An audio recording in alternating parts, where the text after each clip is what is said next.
Kan Bapak ini kan mualaf ya Pak ya? Keluarga bagaimana waktu itu reaksinya? Alhamdulillah, ibu saya, ayah saya mensupport saya.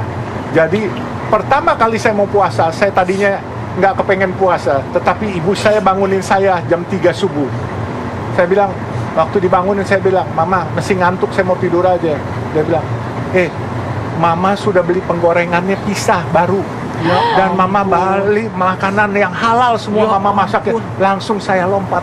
Masya Allah, ibu saya aja mendukung. Masa saya nggak mau? Akhirnya mulailah saya puasa. Tetapi karena saya hidup di Samarinda, sebagai anak kampung nih di Samarinda, rumah nggak punya AC, cuman kamar ibu saya punya AC. Begitu jam 3 saya bilang sama ibu saya, Ma, aduh nggak kuat ini mau batal. Jangan, nggak boleh. Kamu tidur di kamar Mama. Nanti maghrib Mama bangunin. Iya, sudah. Akhirnya saya tidur. Maghrib dibangunin. Tuh, tajil Mama udah bikinin. Tajilnya dibuatkan. Iya. Dan waktu saya mau naik haji, saya ngomong ke ayah saya. Saya ngomong, Pak, saya mau pergi berangkat haji. Dia tanya, punya uang kamu? Nggak punya. Duit dari mana? Ya ntar minta aja, saya bilang sama Departemen Agama, siapa tahu dikasih. Kalau buat mualaf ya saya kasih. Akhirnya saya ingat, ayah saya buka cek Bank Bumi Daya dulu. Bank Bumi Daya. Udah nggak ada Bang. Udah nggak ada. 25 juta rupiah. Hari itu pergi haji cuma 4 juta. Dia kasih 25 juta. Saya bilang, Pak, banyak amat. Ayah saya dosen loh. Tapi dia mensupport saya. Akhirnya saya bawa ustadz saya bawa 2-3 orang ikut berangkat aja semua sambil bisnis saya. Ketika keluarga Indonesia biasa seperti keluarganya Pak Yusuf, betapa hebatnya negeri ini, betapa hebatnya bangsa ini, karena kan kesatuan yang paling kecil kan di keluarga. Betul. Ketika keluarganya sudah setoleran, sesuportif keluarga Pak Yusuf, Indonesia negara yang hebat, yakin saya. Setuju. Insya Allah Indonesia ini negara hebat nanti ke depan. Apalagi pemimpin kita ini orang yang bersih semua. Dan kita harapkan pasti kita merajut kebinekaan ini dengan baik. Kalau ada orang membenturkan kata-kata pribumi dan non-pribumi, saya cuma bisa bilang, yang namanya pribumi adalah orang yang cinta tanah air dan cinta rakyat Indonesia. Kalau dia bilang dia pribumi, dia nggak memperhatikan rakyat Indonesia, orang bilang cuma ngiming-ngiming sama ngemeng-ngemeng, nggak ada gunanya.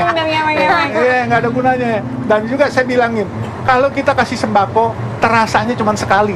Besok orang udah lupa. Tapi kalau perhatikan perut rakyat, saudara-saudara kita yang kekurangan setiap hari, insya Allah setahun penuh ini akan membekas dan akan berasa memberikan mereka benefit sehingga mereka bisa mensekolahkan anaknya. Uang yang dikumpulkan dari kita yang kita subsidi sangat bermanfaat buat di desa, di kampung-kampung. Saya sengaja bikin di kota-kota besar. Kenapa? Karena standar hidup di kota besar ini lebih mahal dibanding dengan di desa-desa. Makanya saya bantu saudara-saudara kita yang dari desa kerja di kota besar untuk mendapatkan makanan murah, layak, halal, higienis. Wow, ngomong-ngomong soal makanan, penasaran nggak? Aku mah udah pernah nyoba. Udah pernah nyoba di KPK yang di gedung KPK. Kita belum. Penasaran nggak? Kita belum. Nasi kuning ini kan menyebarkan suatu cinta nih. Kita lagi chaos gini. Gara-gara nasi kuning kita jadi. Ya bilang sama Bapak mau nasi kuning. Nah, ntar saya bawain.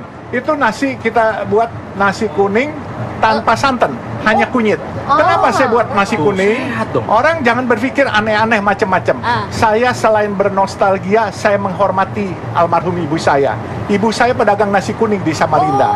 Saya waktu kecil, saya nentengin keranjangnya kiri kanan. Ibu saya berdagang nasi kuning, nawarin nasi kuning, menjajakan dibungkus di daun. Nasi kuning di Samarinda, Kalimantan Timur adalah yang best of the best. Karena buat makan pagi masyarakat Kaltim. Itu pakai ikan aruan, kalau bahasa Betawinya ikan gabus. Itu top itu. Oke Pak, mulai besok saya kalau sarapan akan di Samarinda. Pesen dong. Untuk teman-teman inspirasi jalanan, mari kita makan nasi kuning. Nih, Bapak telepon nanti saya ambil aja. Nah, ini kebenaran nih. Udah ini.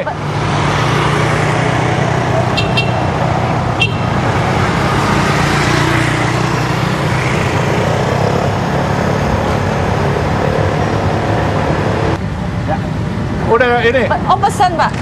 Di mana? Masih. Oh, udah datang. Ya udah datang. Bentar 2, 3, sebentar 4, ini. 5, 6. Asik. Ya, bentar lagi datang. Asik. Udah, ini 30. dekat halte ya. Ya, masih. Nat, lo aja. Saya ngambil aja Pak. Iya.